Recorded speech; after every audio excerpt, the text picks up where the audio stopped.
அருகம் புல்லில் அசைவது யாரு? அறிவை விருத்தி செய்வது யாரு? மண்ணை குழைத்தால் வருவது யாரு?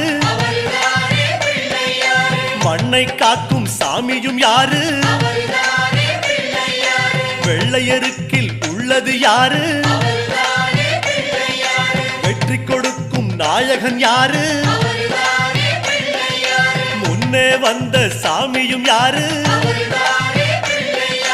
அவரும் வாழ்வது எங்கே கூறு?